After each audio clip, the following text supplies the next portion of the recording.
దీపక్ గారు, ఇక్కడ ఇప్పుడు చెప్పండి. పద్మనాభరెడ్డి గారు చెప్పినట్టుగా చాలా మంచి పాయింట్ చెప్పారు. ఒక ఇన్స్టిట్యూషన్ ఏర్పాటు చేశారు కానీ దానికి లీగల్ శాంక్టిటీ లేదు, చట్టబద్ధత కల్పించాలి. మరి దానికి ఎందుకు డిలే చేస్తున్నారు అనేది అది గవర్నమెంట్ షుడ్ ఆన్సర్. రెండోది, ఇక్కడ నోటీసులు ఇవ్వకుండానే కూల్చేస్తున్నారని చెప్తున్నారు. ఈవెన్ మొన్న నాగార్జున గారు కూడా నోటీసులు ఏమి ఇవ్వలేదు, ఒక నోటీసులు ఏమి ఇవ్వకుండా ఆయన స్టే ఉన్నా కూడా కూల్చేశారని చెప్పి అలాగే చెప్తున్నారు.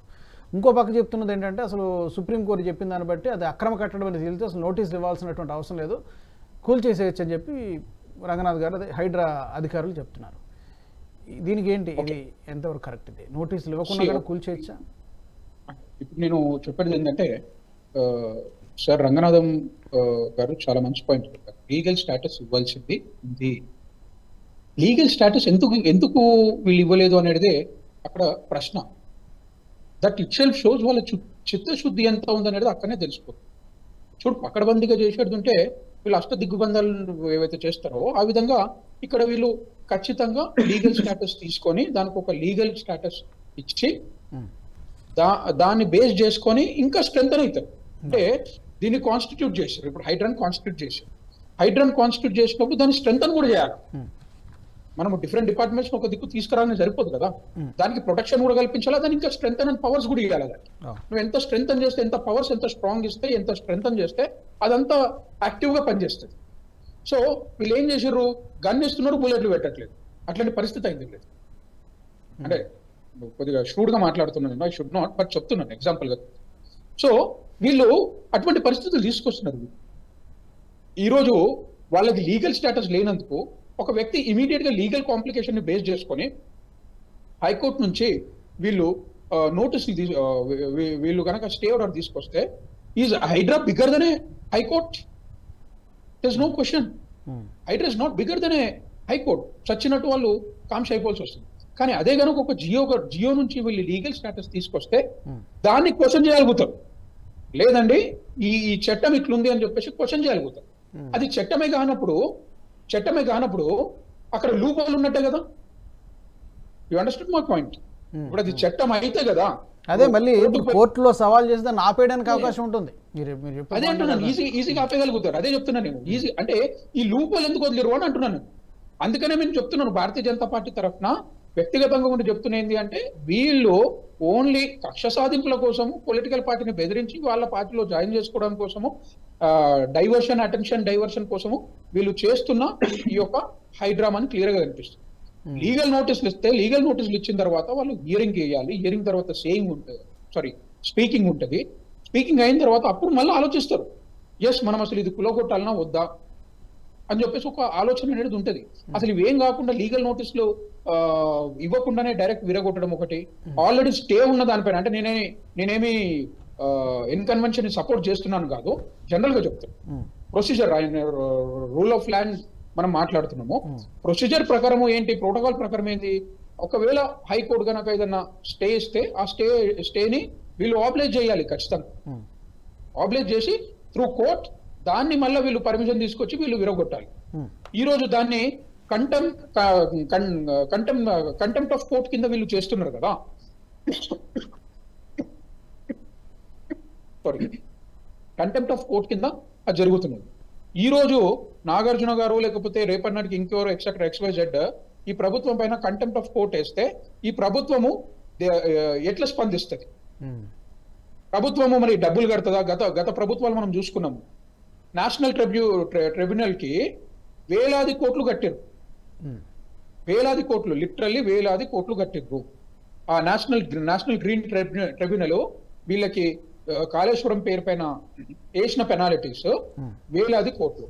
ఈ రోజు అక్కడ విరగొట్టిన తర్వాత ఆ వేలాది కోట్ల డబ్బులు ప్రభుత్వం కడుతుంది అంటే ఒకవేళ కడితే అది ప్రజాధనం కదా, మరి ఆ రోజు లాస్ ఉండదా? ఆ లాస్ ఎవరిది? ప్రజలదే కదా. సో సార్ చెప్పినట్టు, పద్మనాభ గారు చెప్పినట్టు వీళ్ళకు ఒక స్పష్టత అనేది ఉండాలా, ఒక చిత్తశుద్ధి అనేది ఉండాలా. వాళ్ళని స్ట్రాంగ్ చేసుకోవడానికి లీగల్ స్టేటస్ ఇచ్చి స్ట్రెంథన్ చేస్తే వాళ్ళకు ఒక క్లారిటీ ఉంటుంది. ఎస్ మేము ఈ పని చేయాలి, ఒక కార్యాచరణ అనేది వాళ్ళు చేసుకొని ఆ కార్యాచరణ ప్రకారం పోతారు. ఆ కార్యాచరణలో సార్ చెప్పినట్టే ఎస్ ఇక పైన ఎవరిని అటాక్ చేస్తున్నారు, ఎటువంటి ప్లేసెస్ అటాక్ అవుతున్నాయి, ఏ అక్రమ నిర్మాణాలను కూలగొడుతున్నారు, అది పొలిటికల్ మోటివ్ తోటి చేస్తున్నారా, పబ్లిక్ మోటివ్ తోటి చేస్తున్నారా, పబ్లిక్ బెనిఫిషరీ మోటివ్ తోటి చేస్తున్నారా, ఏందనేది ఒక స్పష్టత మనకు రానున్న కాలంలో వస్తుంది. తప్పనిసరిగా దాన్ని వెల్కమ్ చేయొచ్చు. కానీ ఇప్పుడున్న పరిస్థితి లీవ్ పోల్లు ఇవన్నీ చూసుకుంటూ పోతే మాత్రం పొలిటికల్ కాన్స్పిరసీ క్లియర్ గా కనిపిస్తుంది. It's not like I mean political party and representing BJP party నుంచి కాబట్టి నేను ఆ విధంగా యాంగిల్లో మాట్లాడుతున్నాను అనిపించుండొచ్చు. కానీ నేను లేవనెత్తిన ప్రశ్నలకి మీ దగ్గర జవాబులు ఉంటే చెప్పండి, ఆ జవాబులే మీ ప్రశ్నలు అవుతాయని చెప్పేసి నేను అంటున్నాను. ఆ జవాబులే ప్రశ్నలు అవుతాయి, ఆ జవాబుల నుంచి మీకు ప్రశ్న నుంచి మీకు జవాబు కూడా వస్తుంది తప్పనిసరిగా. ఎందుకంటే ఈ లూపోల్స్ ఎందుకు వదిలేరు మరి, దానికి జవాబు లేదు ఈ గవర్నమెంట్ దగ్గర. అండ్ గతంలో ఒక పర్మిషన్ రావాలంటే హెచ్ఎండిఏ పర్మిషన్ తీసుకోవాలి, హెచ్ఎండిఏ లేఅవుట్ పర్మిషన్ తీసుకోవాలా, జిహెచ్ఎంసీ పర్మిషన్ తీసుకోవాలా, బ్యాంక్ లోన్ ఇస్తే బ్యాంక్ లోన్ వల్ల వాళ్ళు కూడా వెరిఫై చేస్తారు, మళ్ళీ పవర్ డిస్ట్రిబ్యూషన్ వాళ్ళు చేస్తున్నారు. ఒక్క డిపార్ట్మెంట్ అంటే ఫెయిల్ అవ్వ ఉంటుంది. ఇన్ని డిపార్ట్మెంట్స్ ఫెయిల్ అయింది కాంగ్రెస్ పార్టీలో యాజ్ వెల్ యాజ్ బీఆర్ఎస్ పార్టీలో, రెండు గవర్నమెంట్స్ లో ఈ విధంగా గత 20-25 ఏళ్ళ నుంచి జరుగుతుంది అంటే తప్పిదము పొలిటికల్ పార్టీ, ఆ పొలిటికల్ పార్టీ రన్ చేస్తున్న గవర్నమెంట్. వీళ్ళు ఆ సిస్టమ్ ని చేంజ్ చేయడానికి ఏం స్టెప్స్ తీసుకుని చెప్పండి ఒకసారి. సరే హైడ్రాన్ పెట్టారు, హైడ్రా వరకు ఓకే ఒప్పుకుందాం, వీళ్ళు ఒక హైడ్రాన్ కాన్స్టిట్యూట్ చేశారు. కానీ హైడ్రా చేసిన తప్పిదాన్ని సరిదిద్దడానికి వాళ్ళు ఒకటి ఇది హైడ్రా పెట్టారు. ఇకపై తప్పిదాలు జరగకుండా సిస్టమ్ ని ఇంకా స్ట్రెంగ్తన్ చేయడానికి వీళ్ళు తీసుకున్న చర్యలు ఏంది అని చెప్పేసి అంటున్నారు. మళ్ళీ ఇవే తప్పిదాలు జరుగుతాయి, రేపు బీజేపీయో లేకపోతే ఎక్సెట్రా ఇంకేదో గవర్నమెంట్ వస్తుంది అంటే మళ్ళీ హైడ్రాలు తీసుకొచ్చేసి మళ్ళా ఆ యొక్క కట్టడాల్ని మనం కులగొడుతుందామా? అవే పని, ఇంకా వేరే పని లేదు అసలు ప్రభుత్వానికి అసలు ఇంకా వేరే ఆలోచనలు ఉండవా చెప్పండి? అసలు తప్పిదం చేయించడం ఎందుకు, దాన్ని సరిదిద్దడం ఎందుకు, దాన్ని మళ్ళా మనం ఇంత కాంట్రవర్షియల్ చేసుకోవడం ఎందుకు? అసలు తప్పు చేయకుండా ఆపేస్తే అయిపోతుంది కదా. So my straight question to Congress party and Revanth Reddy is, మీరు ఈ సిస్టమ్ ని సరిదిద్దడానికి హెచ్ఎండిఏ కానీ జిహెచ్ఎంసీ కానీ లేకపోతే మన పవర్ డిస్ట్రిబ్యూషన్ వీళ్ళకి, అదేవిధంగా సివిలేజ్ డిపార్ట్మెంట్ కి, వీళ్ళందరికీ కూడా పర్మిషన్స్ ఒక ఇంటి కన్స్ట్రక్షన్ కానీ బిల్డింగ్ కన్స్ట్రక్షన్ కానీ లేకపోతే హైరైజ్ అపార్ట్మెంట్స్ కానీ కమర్షియల్ బిల్డింగ్స్ కానీ దీనికి పర్మిషన్స్ సరైన పద్ధతిలో ఇవ్వడానికి వీళ్ళు తీసుకుంటున్న చర్యలు ఏంది, ఇంకా వాళ్ళని స్ట్రెంథన్ చేసి సరైన పద్ధతిలో నాన్ కరప్షన్ విధంగా దీన్ని సరైన ఏమంటారు రూల్స్ అండ్ రెగ్యులేషన్స్ తో ఫాలో అవుతూ పర్మిషన్స్ వచ్చే విధంగా ఏం చేయదలుచుకున్నారు, ఏం స్టెప్స్ తీయదలుచుకున్నారు చెప్పండి. దాన్ని అక్కడ చిత్తశుద్ధి ఉంటే ఫర్దర్ హైడ్రాల్ అవసరం పడదని చెప్పేసి మా ఓకే. పద్మనాభరెడ్డి గారు, ఇక్కడ అఫ్ కోర్స్ మీరు ముందు చెప్పినట్టుగా కేవలం 4 రోజులే అయింది కాబట్టి ఇట్స్ టూ ఎర్లీ టు అంటే కొన్ని ఎలిగేషన్స్ చేయడం ఇట్స్ టూ ఎర్లీ అని చెప్పారు. బట్ అయినప్పటికీ కూడా సహజంగానే సొసైటీలో ఉన్నటువంటి ప్రజలకి కానీ రాజకీయ పార్టీలు కానీ కొన్ని అనుమానాలు వస్తాయి. దీన్ని శాంక్టిటీ కల్పించకపోతే, ఒక సిస్టమేటిక్గా చేయకపోతే డెఫినెట్గానే అనుమానాలు వస్తాయి. ఇప్పుడు దీపక్ గారు చాలా క్వశ్చన్స్ రేజ్ చేశారు. ముఖ్యంగా ఇప్పుడు ఫామ్ హౌస్లు ఎక్కువగా చాలామంది పెద్ద వాళ్ళకి ఫామ్ హౌస్లు సిటీ అవుట్స్కట్స్లో చాలామంది ఉన్నాయి. ఇందులో చాలా వరకు ఫామ్ హౌస్లు ఇలాగనే ప్రభుత్వ భూమిని అక్రమంగా ఆక్యుపై చేసేసి వాళ్ళకున్న పలుకుబడితో కట్టించారని చెప్తున్నారు. బట్ ఫామ్ హౌస్ల మీద ఇంతవరకు పెద్దగా ఎక్కడ యాక్షన్ తీసుకున్నట్టుగా ఇంతవరకు అయితే పెద్దగా కనిపించట్లేదు. రెండోది, ఈ రియల్ ఎస్టేట్ వెంచర్స్ పెద్ద బడా సంస్థలు రియల్ ఎస్టేట్ వెంచర్స్ విల్లాసు 3 BHKలు ఇవన్నీ కట్టేస్తున్నారు. వాటిని కూడా ఎక్కడగా పెద్దగా ఏం టచ్ చేయట్లేదు అనేటువంటి ఒక విమర్శలు వస్తున్నాయి.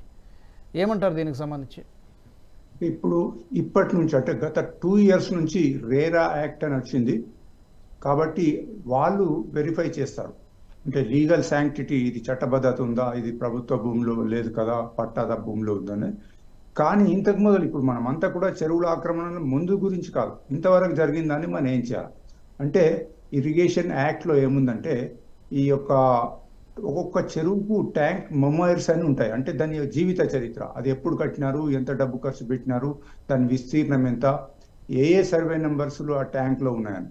ఈ సర్వే నెంబర్స్ ఈ ట్యాంక్లో ఉన్నాయి, FTLలో ఉన్నాయని చెప్పి ఈ యొక్క ఇరిగేషన్ డిపార్ట్మెంట్ రిజిస్ట్రేషన్ ఆఫీస్కు, అట్లాగే సంబంధిత HMDAకు, అట్లాగే మున్సిపాలిటీకి ఇచ్చినట్టయితే వాళ్ళు అక్కడ చెక్ చేసుకుంటారు. అది చట్టంలో ఉంది, అంటే నో ఆబ్జెక్షన్ సర్టిఫికెట్ తీసుకోవాలా ఇరిగేషన్ డిపార్ట్మెంట్ నుంచి, ఎవరు తీసుకోవడం లేదు. ఎప్పుడైతే నో ఆబ్జెక్షన్ సర్టిఫికెట్ లేదో రిజిస్ట్రేషన్ ఎట్లా చేసినారు అది అడిగే వాళ్ళు లేదు. రిజిస్ట్రేషన్ చేసిన తర్వాత కూడా మరి హెచ్ఎండిఏ ఎట్లా అప్రూవ్ చేసింది? నో అబ్జెక్షన్ సర్టిఫికెట్ లేదు, పక్కనే ట్యాంక్ ఉంది, బహుశా అది FTL ఉండొచ్చు, అది అడగలేదు. ఎందుకంటే ప్రతి వాళ్ళకు పెద్ద ఎత్తున లంచాలు ముడతా ఉన్నాయి. అంటే పాలన మొత్తం కూడా భ్రష్టు పట్టిపోయిందని చెప్పొచ్చు. ఈ యొక్క ఇందులో పద్మనాభరెడ్డి గారు క్షమించాలి, ఇప్పుడు ఇందులో మీరు చెప్పిన దాన్ని బట్టి లంచగొండితనము, ఇందులో లంచాలు తీసుకున్నా అంటే కేవలం బీఆర్ఎస్ ప్రభుత్వమే కాదు, అంతకుముందు ఉన్నటువంటి కాంగ్రెస్ ప్రభుత్వం, అంతకుముందు ఉన్నటువంటి ప్రభుత్వాలు కూడా తప్పులు ఉన్నాయి. నేను మొదలే చెప్పినాను, పార్టీలకు అతీతంగా గత 30-40 ఇయర్స్ నుంచి జరిగిన దాని గురించే నేను మాట్లాడుతున్నాను. ఒక స్వచ్ఛంద సేవా సంస్థగా మేము ఏ పార్టీకి దూరం కాదు, ఏ పార్టీకి దగ్గర కాదు. So continuing my this one, ఇప్పుడు ఏంటంటే ఇది జరుగుతూ ఉంది, దీంట్లో బాధితులు ఉన్నారు కాబట్టి ఒక సెల్ ఉండాలి. అయితే మన హైడ్రాలో కానీ కలెక్టర్ దగ్గర కానీ ఇంకేదైనా సంస్థలో ఎవరైతే లాస్ట్ 10-15 ఒక కట్ ఆఫ్ డేట్ పెట్టుకొని లాస్ట్ 10-15 ఇయర్స్, ఇప్పుడు ఈ హైడ్రా పనిచేసే దాంట్లో నోటీసులు ఇచ్చేది ఎక్కువ మట్టుకు వాల్టా చట్టం అని ఉంది, water land and trees act అని. ఆ చట్టం కింద నోటీసులు ఇస్తున్నారు ఎక్కడెక్కడైతే చెరువులో కట్టినారో. ఆ చట్టం 2002 వచ్చింది. దాని తర్వాత ఇచ్చినటువంటి శాంక్షన్స్ అన్నిటి కూడా ఈ చట్టం వర్తిస్తుంది. అంతకు మొదలు ఎవరైనా కట్టుకొని ఉంటే మరి వాళ్ళకి ఏం చేయాలా? ఒక్కొక్కటి గ్రీవియన్స్ సెల్ అని పెట్టండి. ఎందుకంటే మా ఆఫీస్కు చాలా ఫోన్స్ వస్తూ ఉన్నాయి, సార్ నేను ఇట్లా ఊరు లోపల ఎకరం భూమి అమ్ముకొని వచ్చినాను, కొద్దిగా బ్యాంక్ లోన్ తీసుకొని పలానా దగ్గర 2 బెడ్రూమ్ ఫ్లాట్ కొన్నాను, ఇప్పుడు మంత్లీ EMI కడుతున్నాను, గత 10-15 ఏళ్ళ నుంచి ప్రశాంతంగా ఉన్నాను, ఆల్ ఆఫ్ ఎ సడన్ ఇప్పుడు వచ్చేసి ఇది FTL ఉందంటున్నారు. ఆ విధంగా వస్తూ ఉన్నాయి.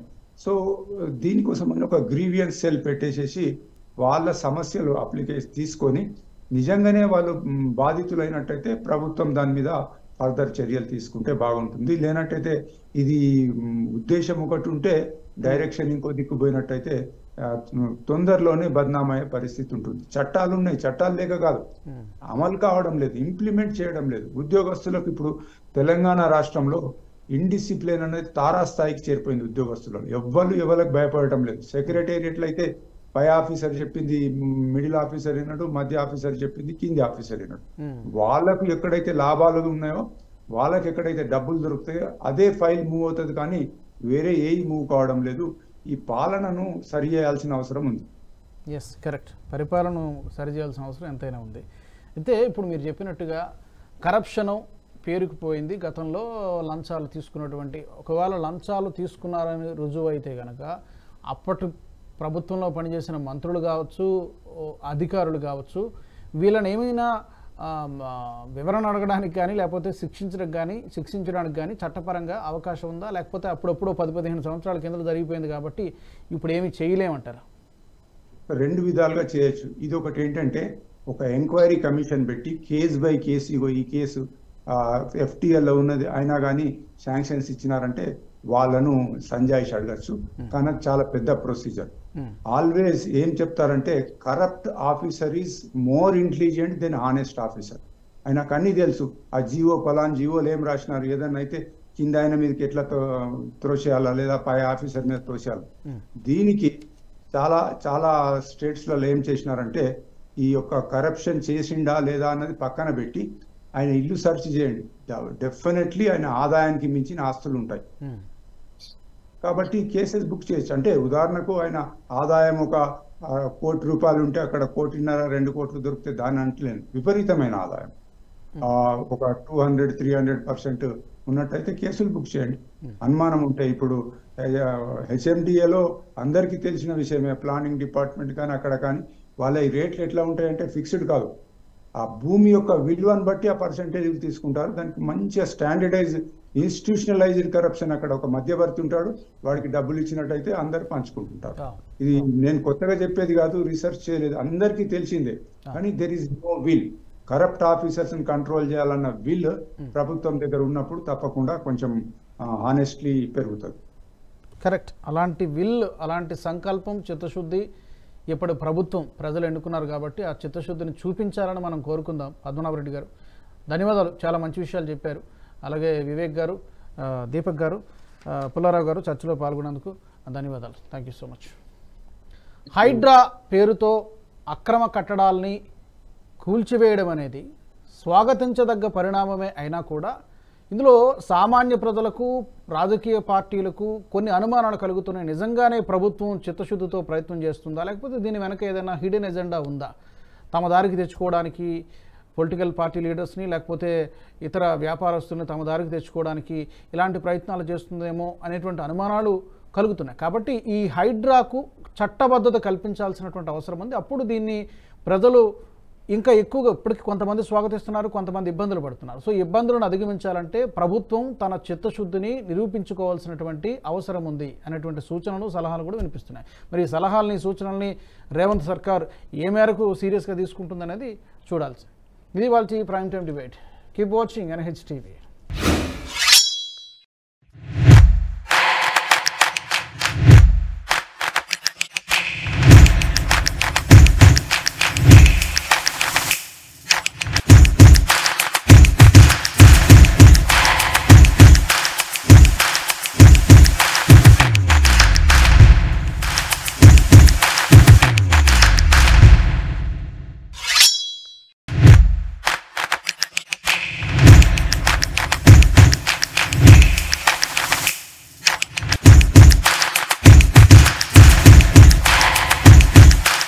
ఈ వీడియో మీకు నచ్చినట్టయితే లైక్ చేయండి, 10 మందికి షేర్ చేయండి. అలాగే కామెంట్ల రూపంలో మీ అభిప్రాయాలను మాతో పంచుకోండి. Nationalist hub group of channels ను సబ్స్క్రైబ్ చేసుకుని తెలుగునాట జాతీయవాద జర్నలిజాన్ని ప్రోత్సహించండి. ఈ వీడియో కింద ఉన్న బెల్ ఐకాన్ పై క్లిక్ చేయడం మర్చిపోవద్దు.